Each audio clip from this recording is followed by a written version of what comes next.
So the plan today is to just do as many examples as we can to get you some practice and also kind of write it out how I would expect you to do it in the exam or the kind of things we are looking for when we are grading this. Okay.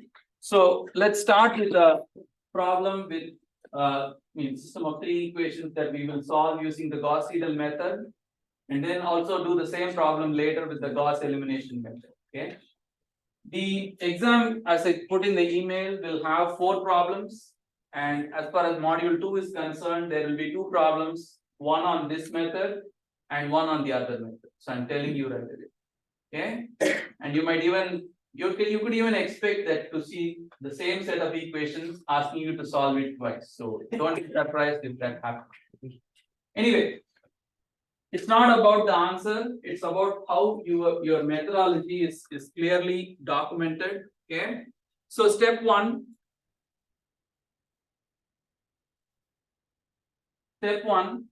I would first ask you to make sure that this equation has a solution, as a unique solution, something that you can very easily check, okay, by computing the determinant of the coefficient matrix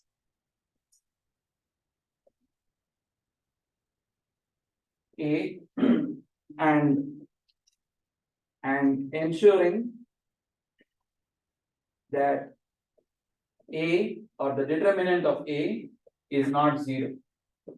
It's just something you could check very easily. It's not a complicated matrix to write. So this implies A equals what? 4, 1 minus 1, 5, 1, 2, 6, 1, 1. You can do a very quick check that the determinant of A is not 0. If it is 0, that means the problem has infinite solutions, which means you can't apply any technique. But in an exam problem, that usually won't be the case. So if you check this, you will find out it's not 0. Very easy to check. Step 2.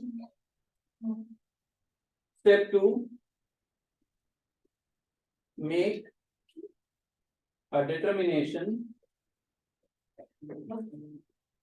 whether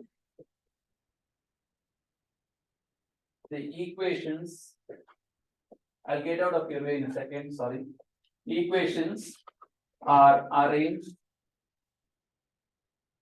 so that the system is diagonally dominant.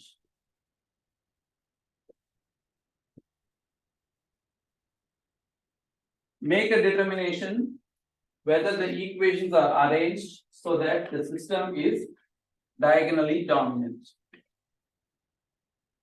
You know what diagonally dominant means. For those who are waking up right only now, I'll write it out. It means A11, the magnitude, is greater than the sum of the magnitude of the other off-diagonal terms.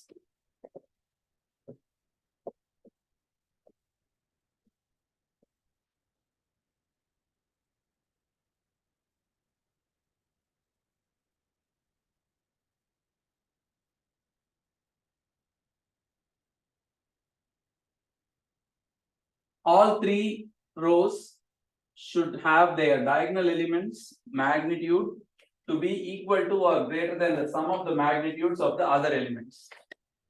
You could do the same for 4 by 4 matrix, 5 by 5, 100 by 100 matrix, but it just will have more terms, so that the first term is greater than the other 99 terms.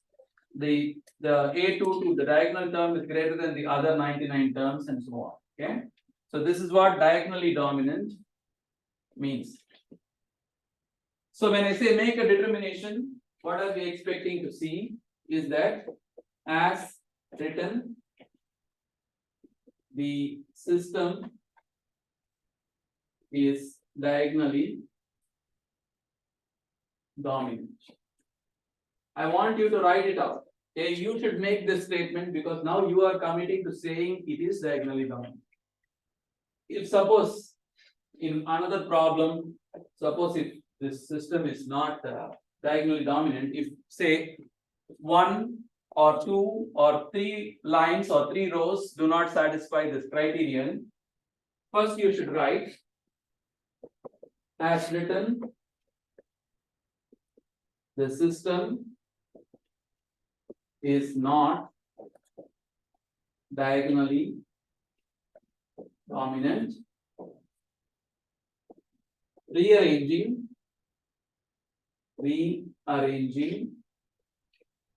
as.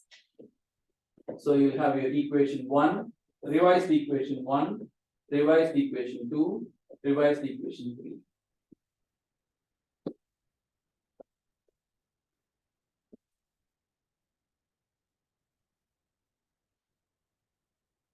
In this case, we don't have a problem. 4 is greater than 1 plus 1. Oh wait, we do have a problem. We do have a problem. I can't. It's the one that starts with 4x. Okay, so if you look at the first equation, is it a good pivot for x? Or which variable is should be used to solve for this the first equation? X. So x is the first equation is fine. If you're looking to solve for x. Second equation, you have 5, 1, 2. Okay, so we have a problem. And the third equation also looks like that. So what do you do about this system? You could rearrange it. No, you can't. Well, yeah, you couldn't, because 4x would still give you a problem.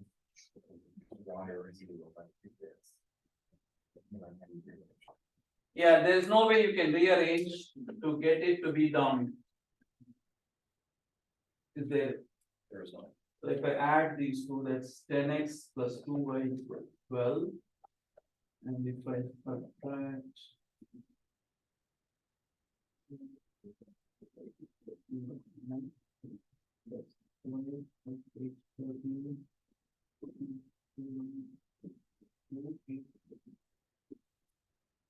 does this equation have a solution at all? Yes, it is. It does? Yeah, if everything's 1, it works, but otherwise it doesn't. Use your calculator. All right. So first, how would we solve this problem?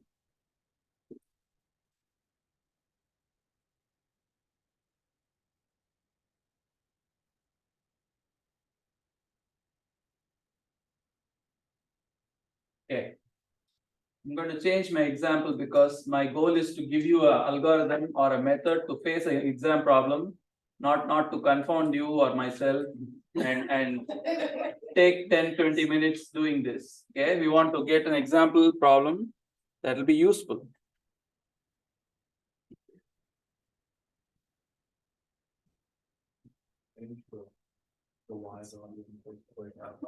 No, let's not fiddle around with this system. I'll get you a new example.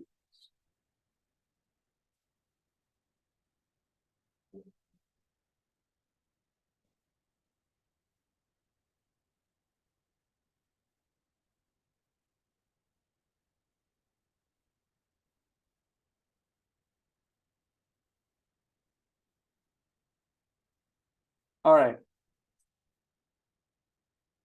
Let's change this.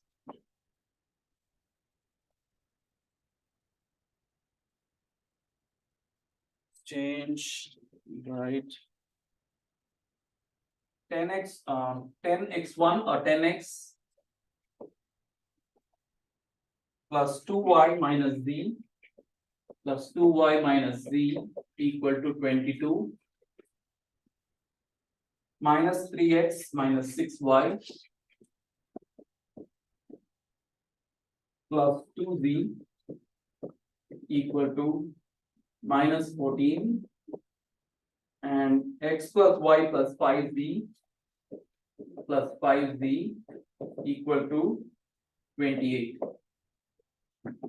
Now as written, of course, equation 1 checks out, equation 2 also checks out, equation 3 is also a good pivot for z. So we are diagonally dominant.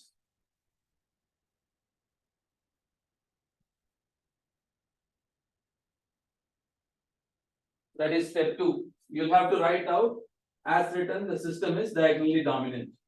Moving on, step 3. Invert each equation to get x, y, and z. Invert each equation to get x, y, and z. For x, we will use the first equation. For y, we will use the second equation. And for z, we'll use the third equation. Very simple.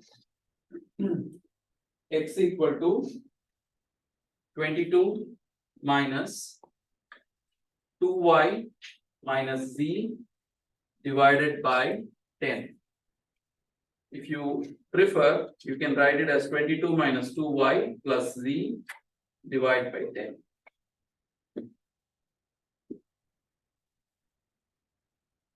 Please do the same for y and z. I'm going to erase something and create space. Yes. Just for clarity, we have to use those particular equations to solve for those specific variables. Like you have to use the first equation to solve for x and the second. That to is, solve for if y. you look at the equation, you don't have to worry about ordering and numbering, but look at this equation. The moment you see it, you can tell it can be a pivot for x only. It can't be a pivot for z. So you just have to pick the coefficient which is equal to or greater than the sum of the other two. That becomes, you can put this as the third equation, but I will still say this should be used to solve for y and not for anything else. So you're doing it in accordance to the diagonal dominance. Yes, Okay. identify the dominance and then say this should be my second equation, this should be my third equation. It just happens to be that way already. There was a question, yeah. Oh, so my question is, let's say that it was flipped, let's say like the first equation was for z and then the second equation was for x. You would just swap them, that's how you would rearrange it to put it in. The second part of what you said is correct, you would swap them. Okay. But no equation is preordained for x or y or z, you have to decide how you will use them. You look at it and you say, okay, 10, 2, 1. 10 is greater than 2 plus 1, so this is the natural choice for x only and nothing else. 6 is greater than 3 plus 2, this is the choice for y. 5 is greater than 1 plus 1, so this is the choice for z. That's it. That's how you decide.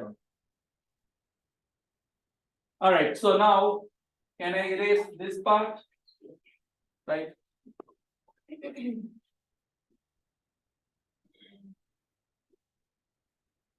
So similarly, please invert for y, which is y equal to minus 14 plus 3x minus 2z divided by minus 6, or if you like 14 minus 3x plus 2z divided by 6. And then z equal to 28 minus x minus y divided by 5.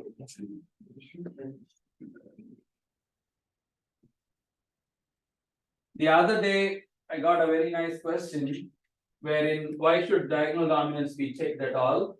The answer again is writing 22 divided by 10, I'll call it 2.2 minus 0.2 times y plus 0.1 times z. Y equal to, what is 14 divided by 6? 7 divided by 3, what is 7 divided by 3? 2.333.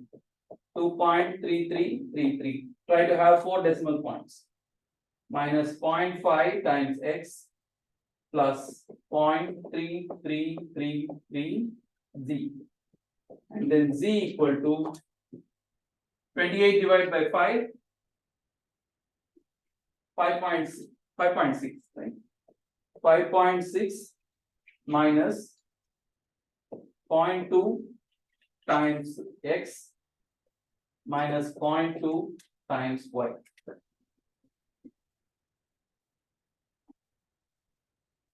For one moment, you listen.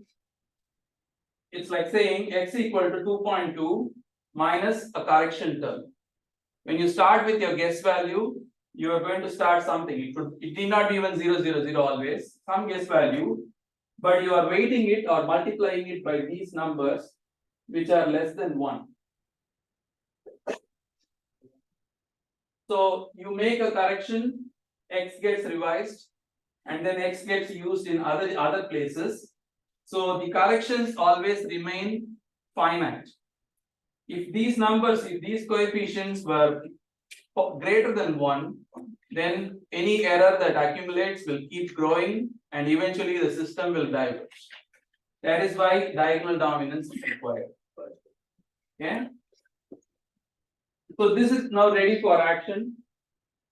Step 3 is write out these equations in a convenient form, whatever is convenient for you. If you are a fractions person, do fractions. If you are a decimal points person, do decimal points. But my advice is keep 4 decimal points.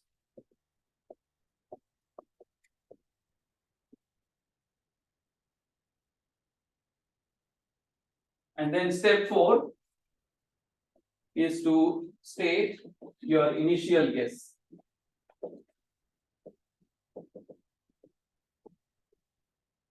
In our case, I'm going to guess x0, that is 0th iteration, 0, y, 0, 0, z, 0, 0, that is 0th iteration.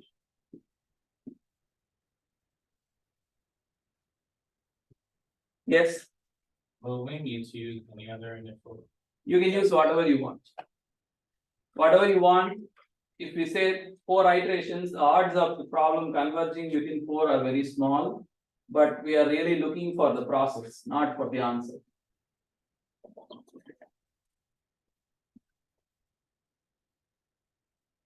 So please don't do a John Nash thing on me. Write one line answer in your sheet saying I did all in my head. That's not what I'm looking for.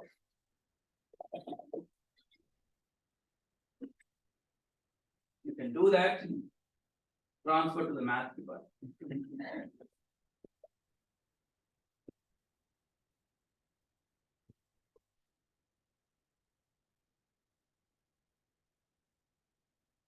That's what we want is for decimals.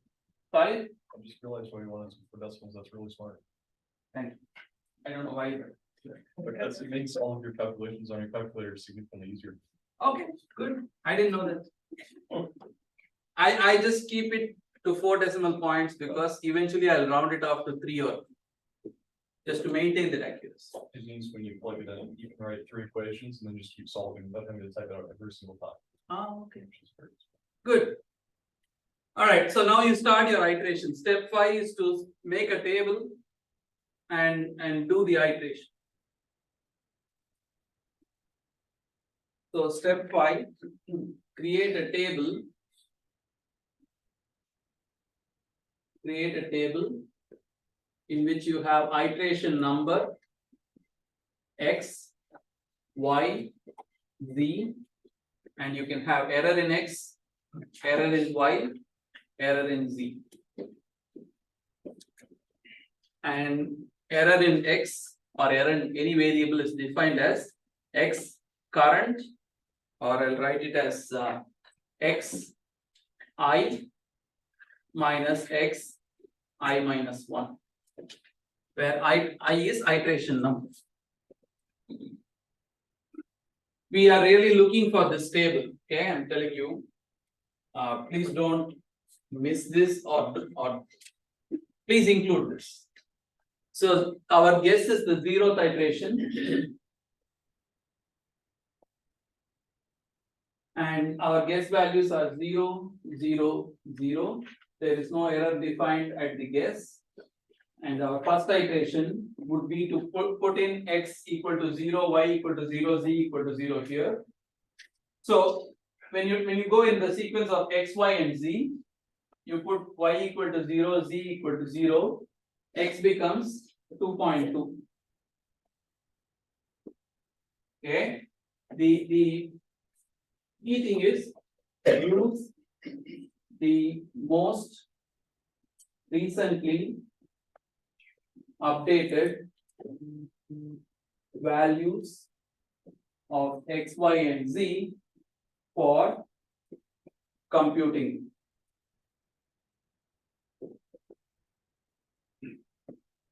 So once you update x equals 2.2, this value of 0 is no longer relevant. So you can forget it. And y equal to, so I'll write it y would be equal to 2.3333 minus 0.5 times 2.2 minus 0.3333 times 0.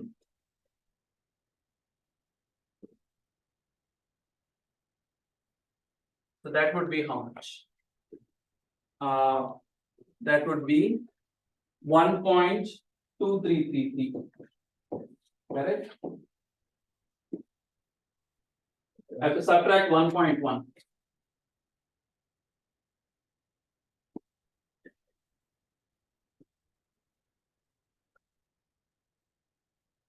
Right?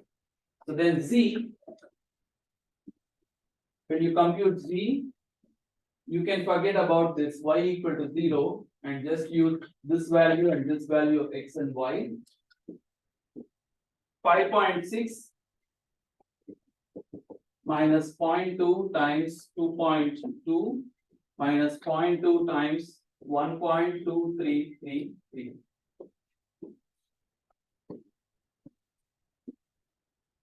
What would that be?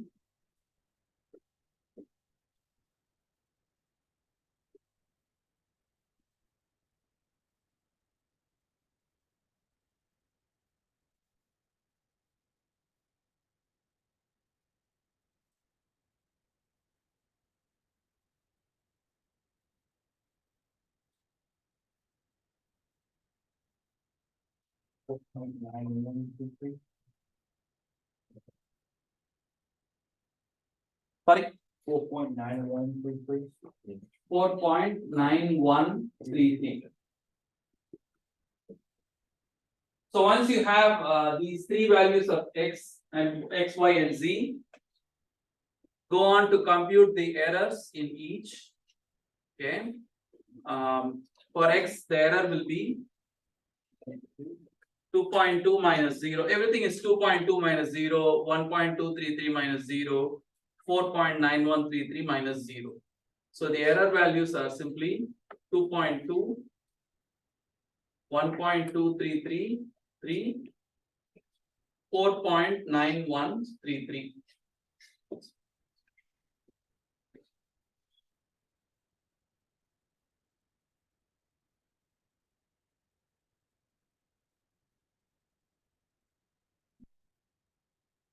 Yes. So when you're calculating your EX or like EY or EZ, it's not current minus previous divided by previous. I mean, again, for this one, to be divided by 0. But So this is what is called as absolute error. If you take the absolute error and I'll write it here, epsilon x r, if I write it as 1 minus previous divided by current as a percent, that would be the relative error. It still has a sign, but it's a percentage or a fraction. The reason I don't use relative error for equation solving is that some equations have 0 as a solution. So you will start getting numbers that start to suddenly look very large or very small, and you might be misled. So that's why I like using absolute error for these type of problems.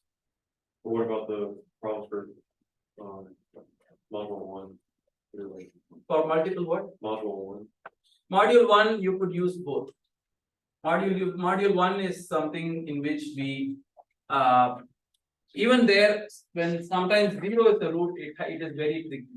So you'll have to pay attention if 0 is likely your root. If 0 is the root, you could usually eliminate it, because if you substitute, you can directly check in that. Okay, in here, out of 3 variables, any one can be 0. So I suggest using this than relative error. Like for all the problems, could we just use like one method of error that's just we know the best, or would we have to? For this module 2, I suggest absolute. Yeah, but like on the exam. On the exam also, I suggest. Okay, so we could just stick to one or we could do one. There was a question. Was there a question? All right, so you have done one iteration. Kindly do the iteration number 2 and please start telling me what these 6 values are. That's the practice.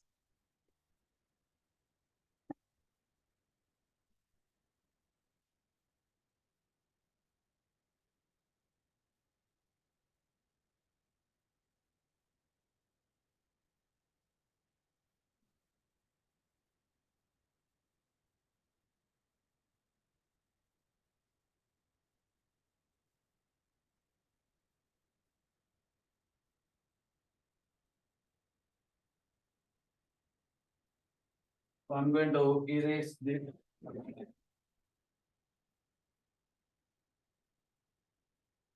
And also this. So kindly do iteration number 2 and tell the values.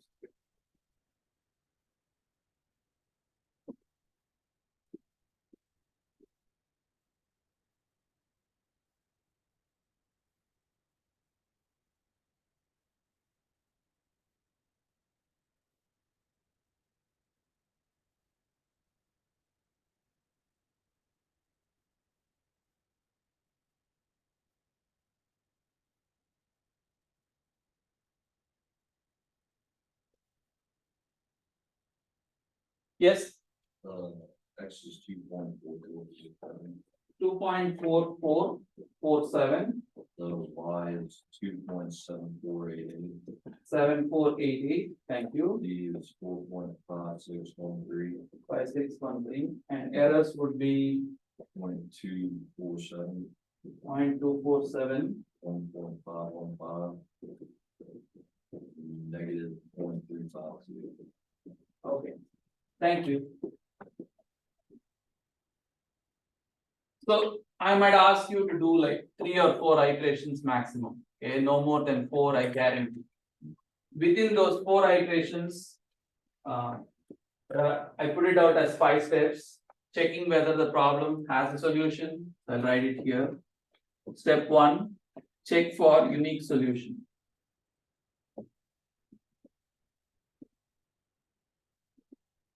Step 2, check for diagonal dominance.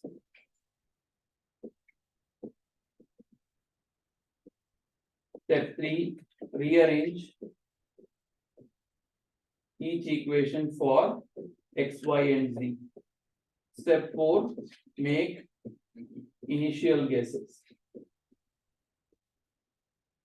And then step 5 is to create a table with errors. Okay. And iterate for 3 or 4 times.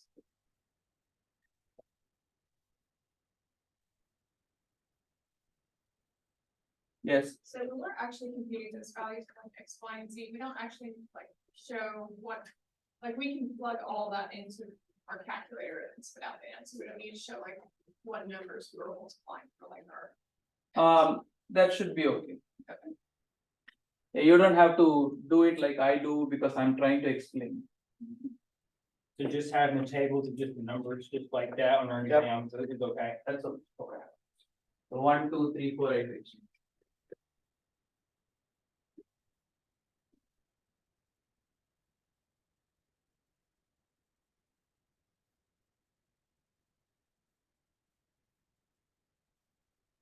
Just to make the grading easier, we might suggest an initial guess, like we might say use 0, 0, 0, because we then know what to expect and then we can easily grade this.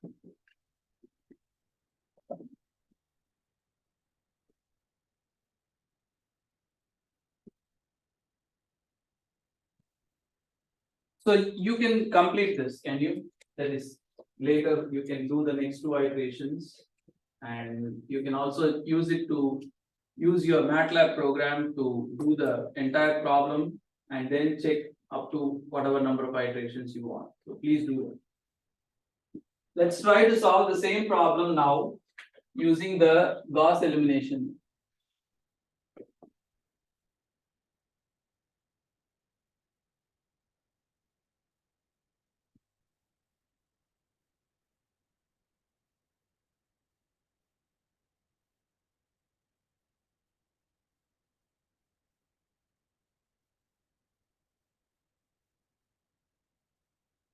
Can I erase the left side? Right.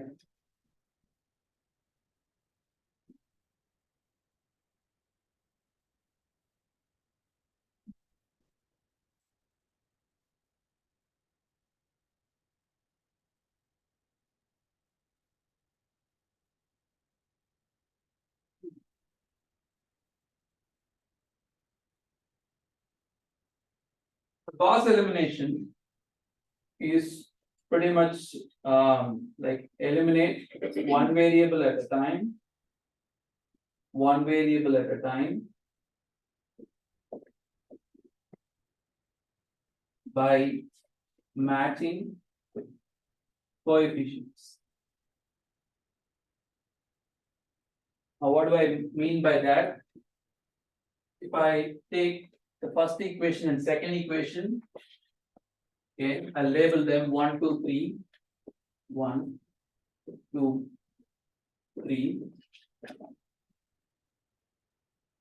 If I take the first equation, multiply it by 2 throughout, and add it to the second equation, what will I have?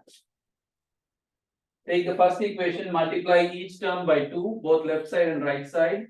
Take the second equation as it is and add both of them. So that will be 20x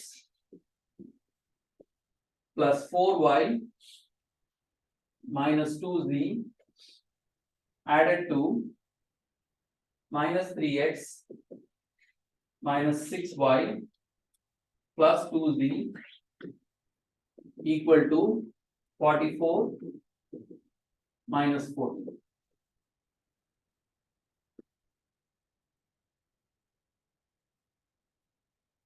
You add this, the z goes away, and you are left with 17x minus 2y.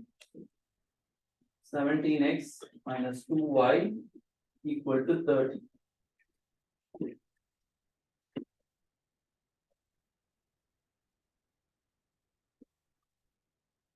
The book for some reason calls this naive Gauss elimination. Never used that. I've never seen that kind of adjective used in front of a method. Like simple method or advanced or accelerated, never naive.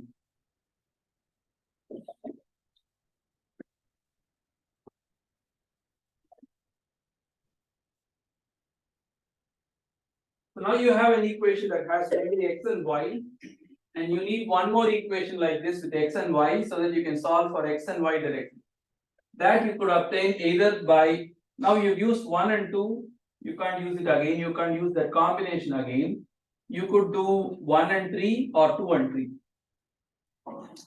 You could, what would you do? For example, if you want to do 1 and 3, what would you do? Multiply the first equation by 5 and add it to the third equation, right? So do that. Multiply the first equation by 5 and add it to the third equation, and then you get first equation by 5 is 50x plus 10y minus 5z equal to 110 plus x plus y plus 5z equal to 28. The z goes away.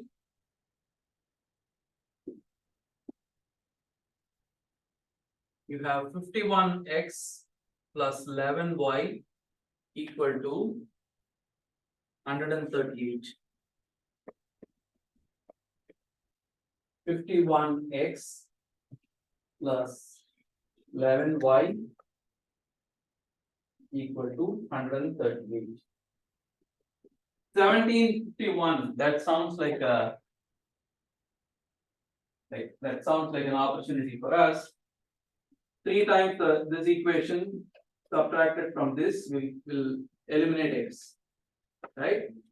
So from here, eliminate x by 3 times 17x minus 2y minus.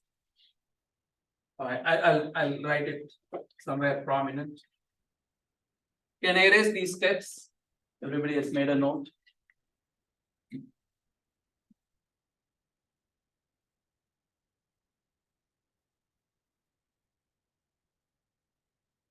So 17x minus 2y multiplied by 3 equal to 90 plus or minus 51x plus 11y, that is minus of, equal to or minus 138. So I'm going to write 51 and 51 goes away, minus 6 minus 11, that is minus 17y. And what is this? Negative 48. So y equals 48 divided by 17, which should be 2 point something. Should be, here's a useful thing you should learn. Don't use your calculator. Guess what the decimal will be. So 48 divided by 17. 2.8. Any other guess? 3-ish, that's not helpful. We already have a more precise answer.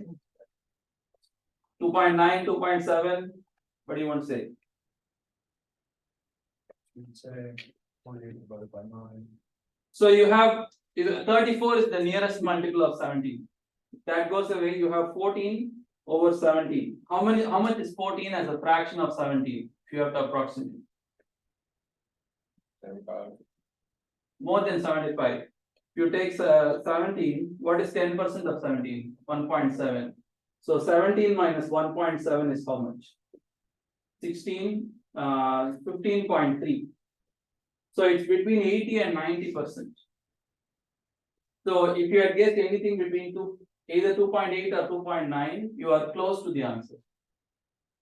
Like every time if you take out your calculator, you're just going to lose time. But if you are able to look at the fraction and quickly come to a reasonable estimate, that's a useful skill to have.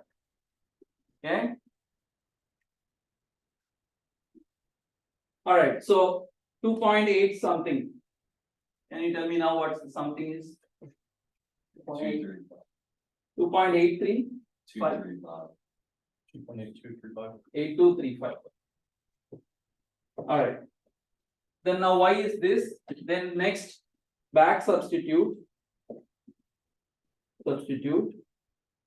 to get x. What is x? X, you can take any of these two equations.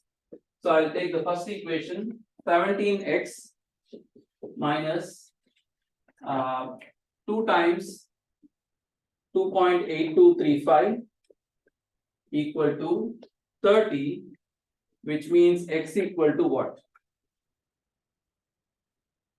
I have, it should also be something 2 point something.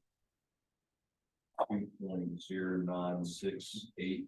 0968, thank you. And now you go back to one of these three equations. You already know what is x, what is y. Use it to compute z. I'll go up here.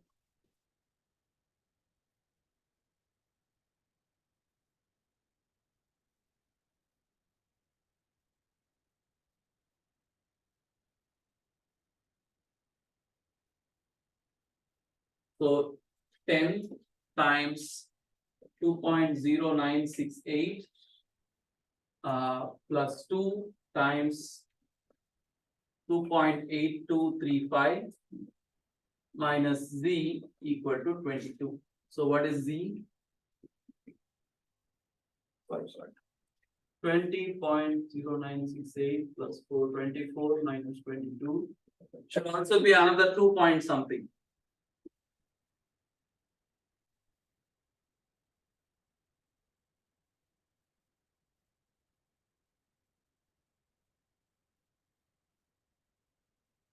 Maybe 3 points.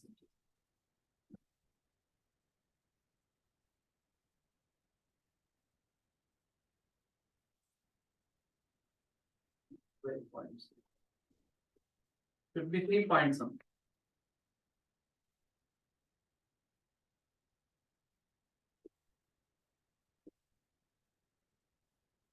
No, 1.209. 1.2098. 1.2098. Doing this correctly. 22. So this is already 20.09 or 20.9. And then you have something that is at least 5.6. So I would think you would have anything about 3. I don't know how this came. Anyone else getting this? I got.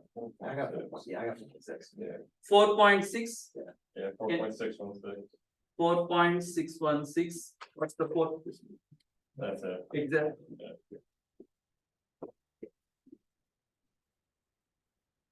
That's your Gauss elimination method. You start with the original system, you eliminate one at a time. You first eliminated Z, then you eliminated X to end up with an equation with only Y, which you solve for, substitute back to get X first, and then substitute back to get Z finally. Yeah. Will we be asked to do this on an exam? Or Yeah. on the exam? Yeah, absolutely. Can we leave our answer as a fraction? I would prefer decimal point.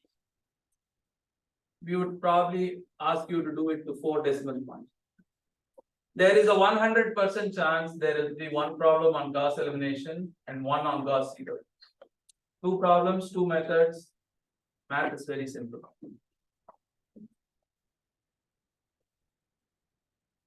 Okay? Yes. Yes.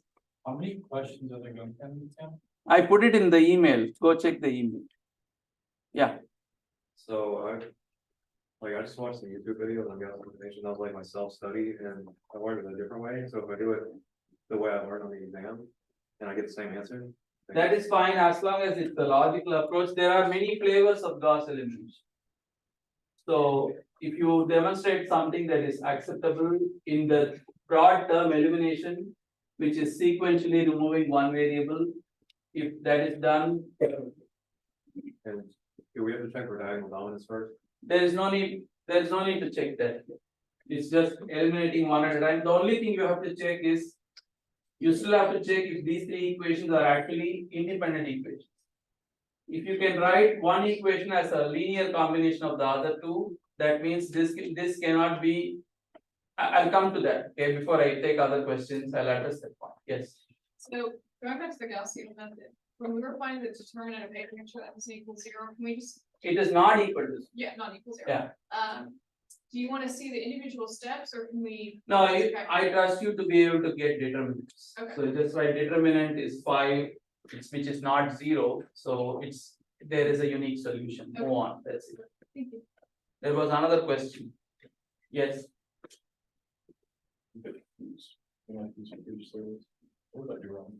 okay, give me 1 minute. Somebody wanted to ask something back there. Okay, to do that, it'll take me a lot of time, so not complicated, but we can do. Regarding your question. So for this type of problems, you have 3 equations, right? You can take any 2 equations, and if you could multiply them with some coefficient and get the third, which means the third is not really an independent equation. What I mean by that is here. So suppose this equation weren't part of the system.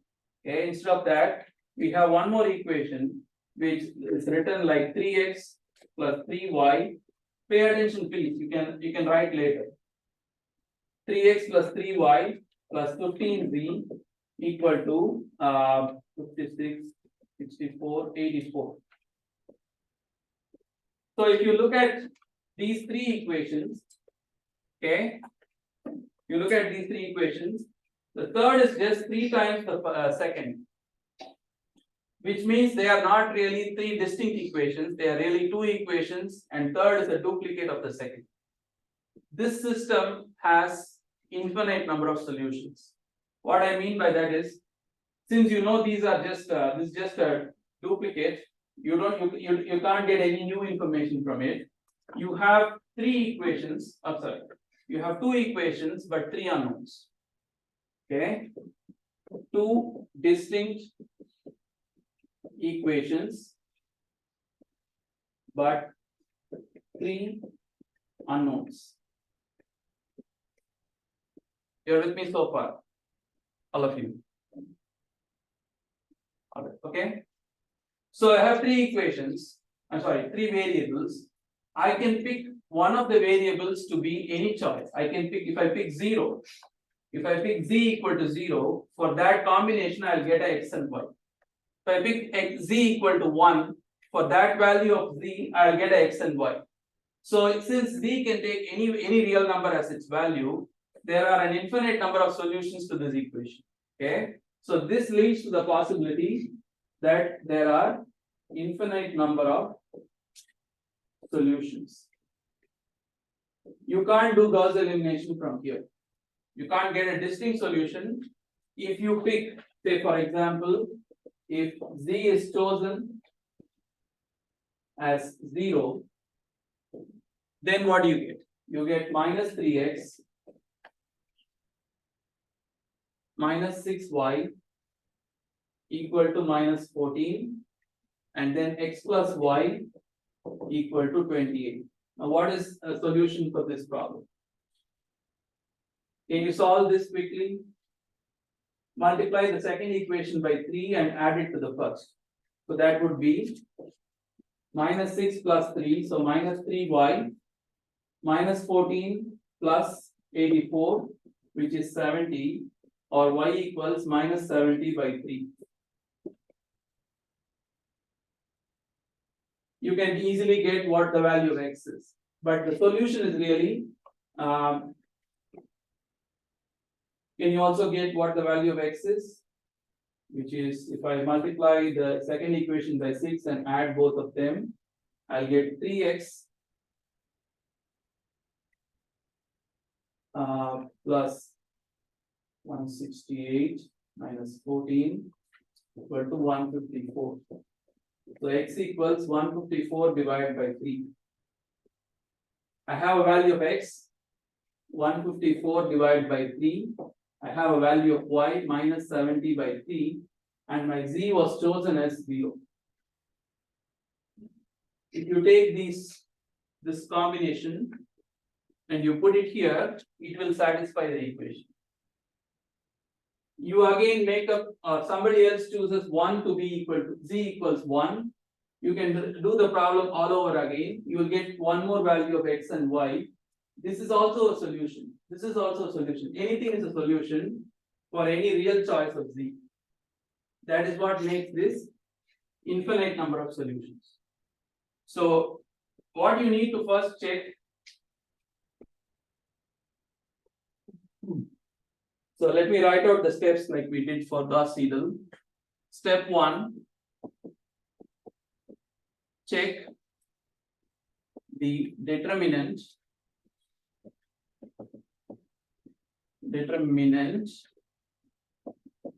of A, the coefficient matrix.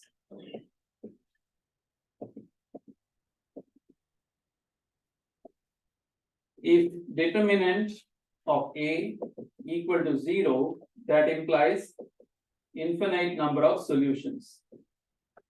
Then you can't apply Gauss elimination. You can literally write out any number of solutions that you want. If determinant of A is non-zero, then there is a unique solution for which you can apply either Gauss-Seidel or Gauss elimination.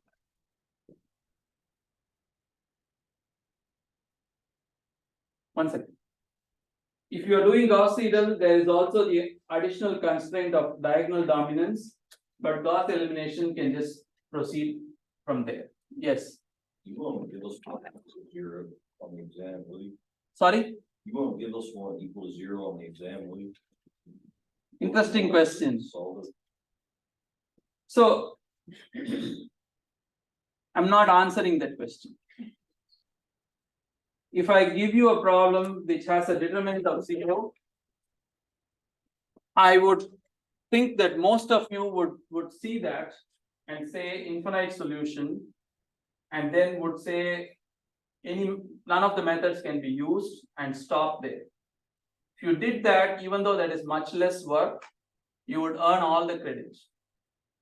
But if you got a determinant of 0, but you proceeded on to apply the method and spin some horse manure, then we'll catch you.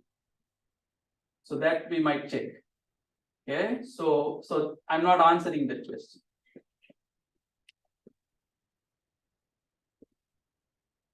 Shall we do one more example? Any other question? Is the process now clear in your head? How to do it step by step? Okay. There is not many heavy concepts in this course actually. Very simple, kind of example driven course. Okay.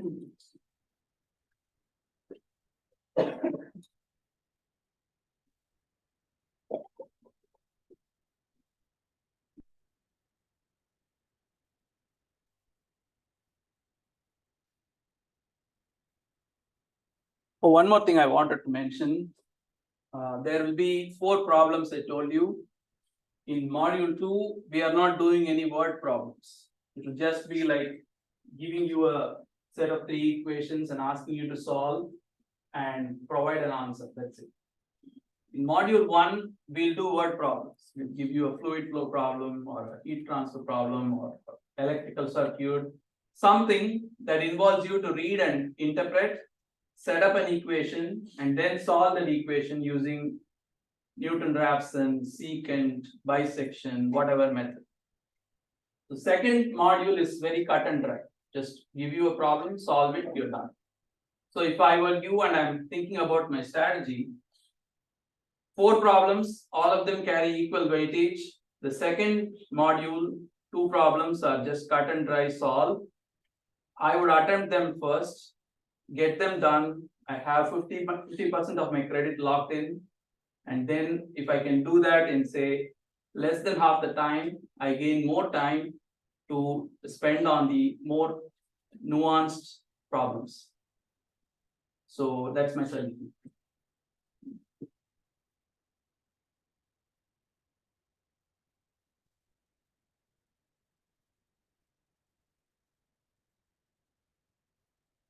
So shall we do an example again on this unit, or do you want an example from the previous unit?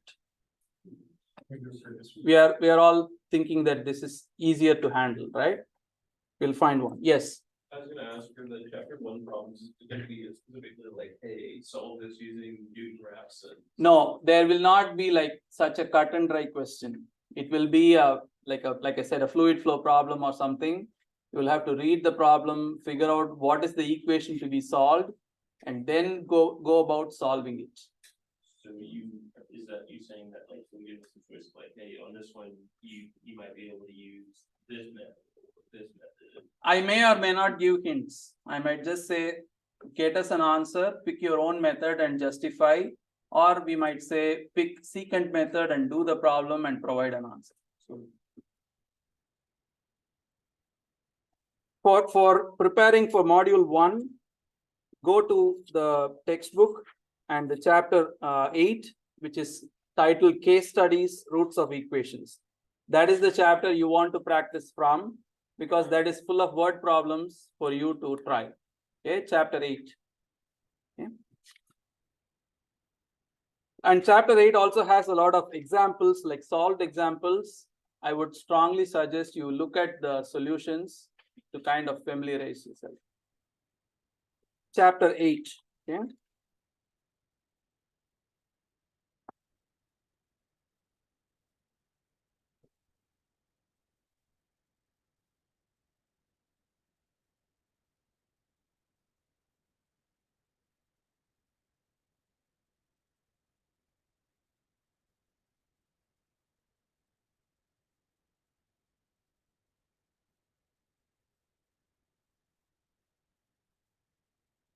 All right, so I don't know what number this problem is in the 7th edition. Does anybody have the textbook with you? So can you go to the end of chapter 8? And under mechanical and aerospace engineering, I'll read out the first line and see which problem number it is. Maybe I can see here.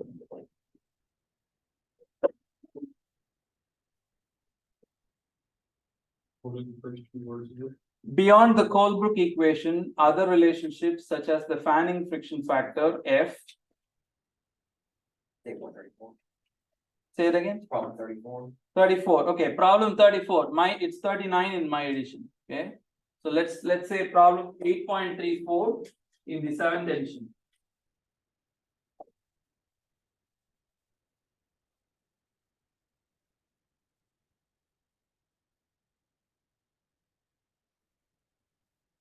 So for the class participation assignments 1 and 2, we had about more than 90% compliance in both cases.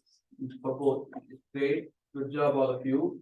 What we'll do is download your file, look at it to see if it's a reasonable effort, and if it is, you get 1% done. There is no like critically assessing it. If you did participate, you get 1%. That's it.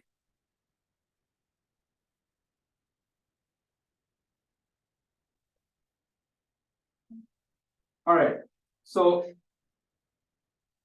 beyond the Colebrook equation, other relationships such as the fanning friction factor are available to estimate friction in pipes. The fanning friction factor is dependent on a number of parameters related to the size of the pipe and the fluid, which can all be represented by a dimensionless quantity, the Reynolds number. A formula for F that predicts F, a formula that predicts F at a given Reynolds number is given as 1 over square root of F equal to 4 times log to the base 10 Reynolds number times square root of F minus 0.4. Typical values for the Reynolds number for turbulent flow are, Reynolds number is between 10,000 to 500,000 for turbulent flow.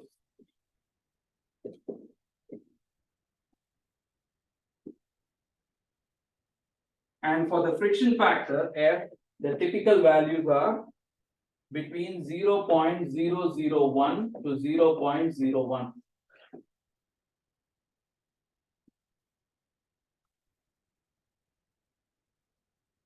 What they are asking in the problem is develop a function or a program that uses bisection to solve for F using a given user supplied value of Reynolds number between 2500 and 1 milli. That is, if you say Reynolds number guess is between 2500 and 1 million. For any guess in this range, use the bisection method. Use the bisection method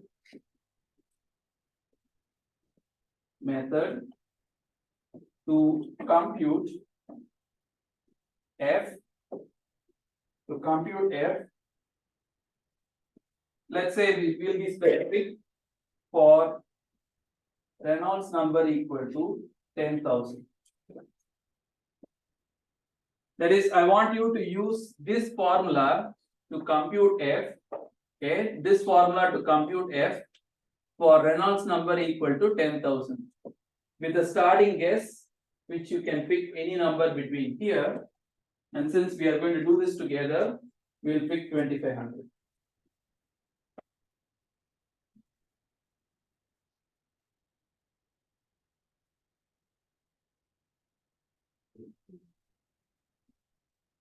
Okay.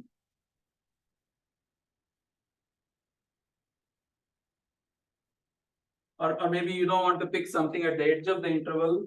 We'll pick something a little bit towards the interior, something like 3000. Oh, no, wait, this is yes. No, you already have Reynolds number equals 10 power 4. you just need to get F value, so there is no more, yeah, you don't have to worry about this. So.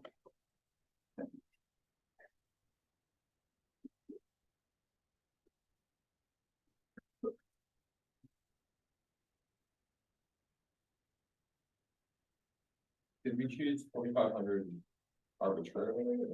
Like, They said in the problem to pick anything in this range, so I picked 25. Okay. So problem statement is after reading the text, you would write it as solve for F at RE equal to 10 power 4 using this equation 1 over square root of F equal to 4 log 10 times the Reynolds number being 10 power 4 times square root of F minus 0.4.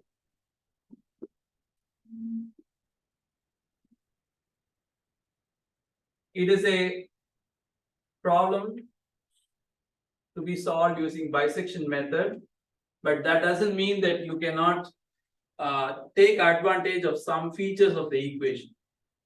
What is this? This is 4 times logarithm of 10 power 4 plus logarithm of 10 square root of F, which I can write logarithm of F times half minus 0.4.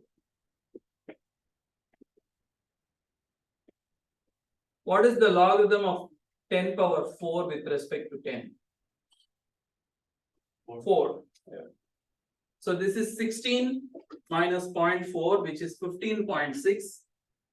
15.6 plus 2 times logarithm of F. That is my equation.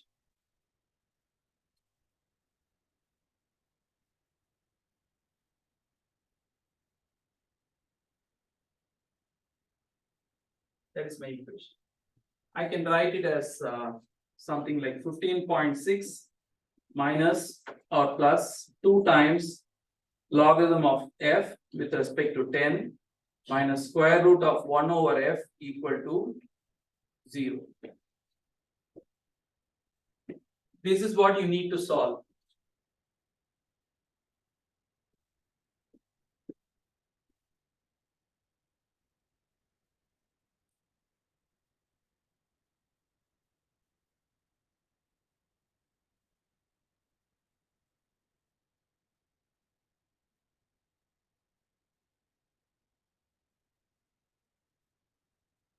So bisection method requires what? First, what is the first thing about bisection method? Friend lower limits. It requires you to guess a lower limit for F and an upper limit of F such that at the lower limit, I'm sorry, the value of F at the lower limit, sorry, the function changes sign, the function changes sign between F lower and F upper. That's the idea. They are suggesting that F always lies between 0.001 and 0.01. So you need to first check whether can this be a lower limit and this be a upper limit for our iteration. How do you check that? Substitute in the equation and check whether the sign changes. So what is, if F equals 0.001, what is the value of the function?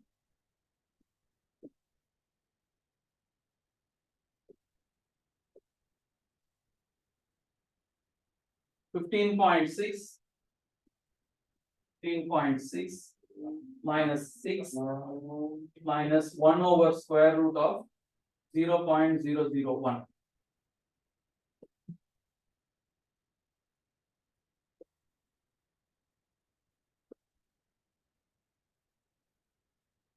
What is that?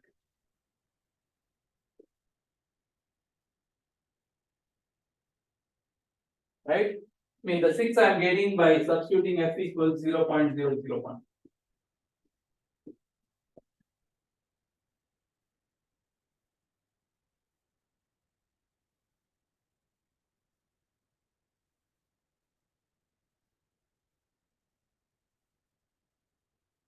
Looks like a positive number to me, no, maybe not. Can you tell me what this value is? -90.4. Negative 90.4. And if we choose f equals 0.01, what is the value of the function? That is 15.6 minus 4 minus square root of 0.01 is 0.1. So the inverse of that is 10. So 15.6 minus 14, which is 1.6, which is positive, and this is negative.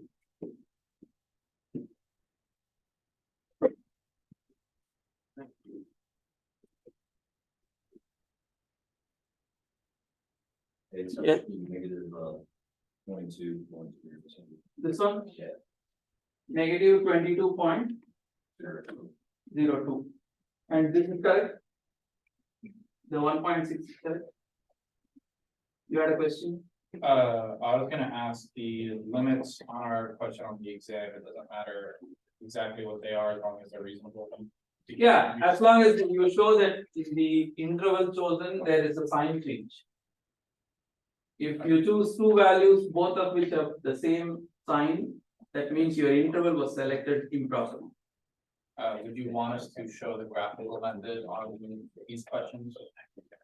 Or, Not that I would require it, but it's recommended. Yeah, How did you get your Reynolds number? Like at the very beginning? at 10,000, I chose it. It's good. I'm choosing 10,000. It's a choice. I'm not getting it from anywhere. So it's not based on information from the. It is based on information from the problem. It says between 10,000 to 500,000, the flow is turbulent. So I want to know what happens at 10,000. All right, so for this lower limit, the sign is negative. For this upper limit, the sign is positive, which means a root lies between 0.001 and 0.01. Since it's bisection, we'll try to do the iteration at least 2 or 3.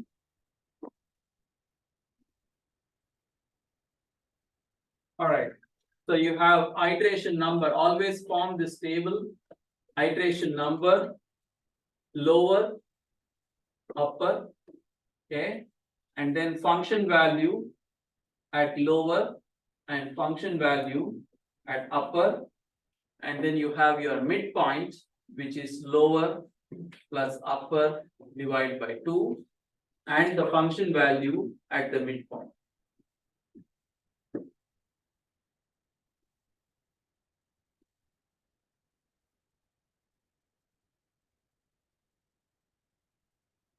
So iteration number 1, your lower is what?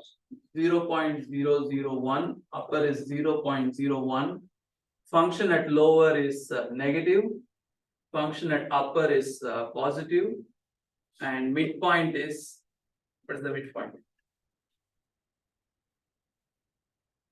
0.011 divided by 2, or 0.0055.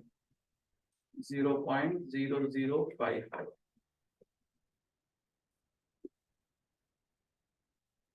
What is the value of this function at 0.0055? You compute and tell me.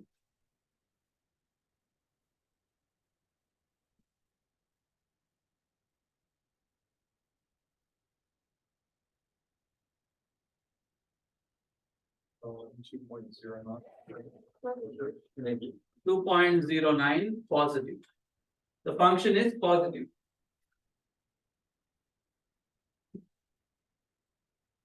Right? Function is positive. So at the upper limit, it's positive. At the middle point, midpoint, it's also positive. So in your mind, should we discard the lower and squeeze it as middle to upper? Or should we discard the upper and squeeze it as lower to middle? Discard the upper. discard. Let me just get some answers. Which one, how would you squeeze the interval? So you have lower, upper, and then you have middle. At lower, your function is negative. At upper, your function is positive. It turns out that at the middle also your function is positive. So how would you squeeze your interval? Discard this portion, right? So now the middle becomes the new upper. Middle becomes the new upper. So this is in exam, in paper. So you'll have to look at the values and mentally do this. So what we'll be looking for is in the next row is based on this decision, whatever was upper is now gone. The middle is the new upper, and this just carries over, lower just carries over, and the middle becomes the new upper. And you already know at this value, the function is positive, and at this value, no. Yeah, at this value, the function is positive, and the lower, the function is negative. What is the new middle now? What is the average of these two? 65 divided by 2. 32.5. 0.00325. I'll write it as 33. And the function, is it positive or negative at 0.0033?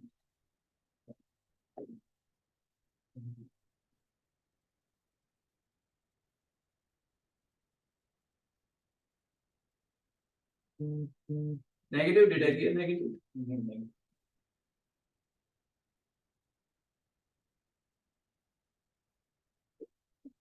Negative?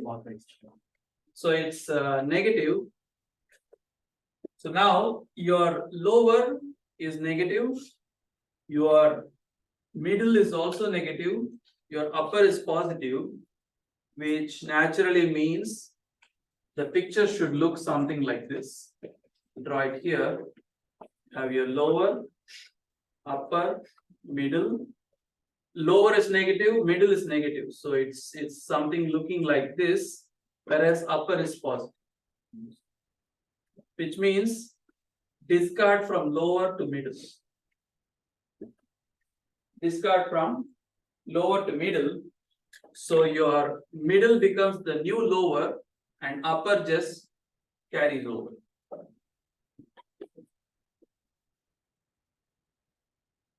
So I'll write iteration 3. Lower, middle is the new lower. So 0.0033. And upper just carries over 0.0055. How many of you think you can take it home from here? I just want to see the confidence level in you. Good. So you can just do. So you've come from 0.001 to 0.01. You have squeezed it to within 22 units. Within 22 parts in 10,000, between 33 and 55. You keep narrowing it further. Eventually, you will get an answer that is to 4 decimal points. Maybe in 1 or 2 more items. Yeah. For the function for the first iteration, I'm at a negative value. Yeah, for the function of midpoint from the first iteration, I'm also getting negative. Okay, 2 people are getting, are there more people thinking it's negative? Okay, so maybe we made a mistake here. But the cool thing is, the illustrations still remain good. So what I'm saying is, I was right. So anyway, so function is negative. Is that what we are saying? Yeah. So then we'll write this as negative, which means lower is negative, middle is negative. Now take 2. Look at this picture. Lower is negative, middle is negative, upper is positive, which means you can discard the lower and take the middle as the new lower. So this picture means 0.0055 comes here. And this carries down to 0.01. Which means the average will be, what is the average of 55 and 100?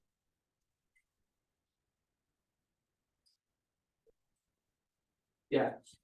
So it would be 155, that is 70.5, 71. 77.5, thank you, 78. So the answer is not really between 55 and 33, it's between 55 and 78. So now for 78, what is the function's value? Is it positive or negative?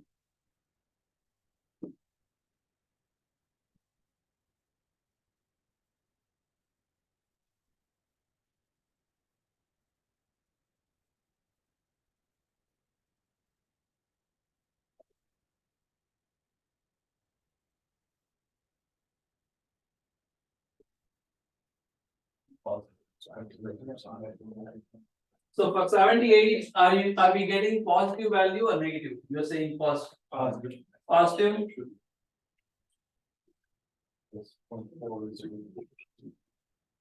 Alright, so we are getting positive value. Which means upper is positive, middle is positive.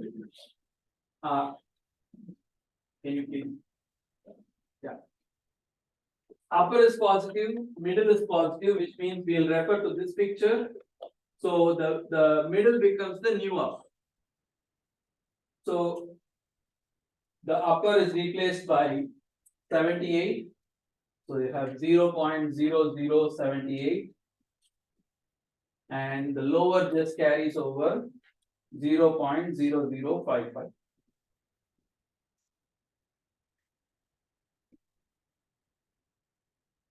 So now your answer is now kind of boxed in between 55 and 78, which is 23 units. So maybe you need 1 or 2 or maybe 3 iterations.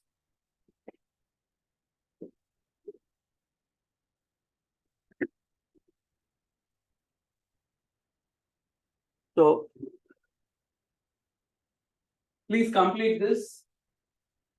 On Tuesday, please assemble here in this room at least 5 minutes ahead of time, because the exam is going to be for a duration of 80 minutes.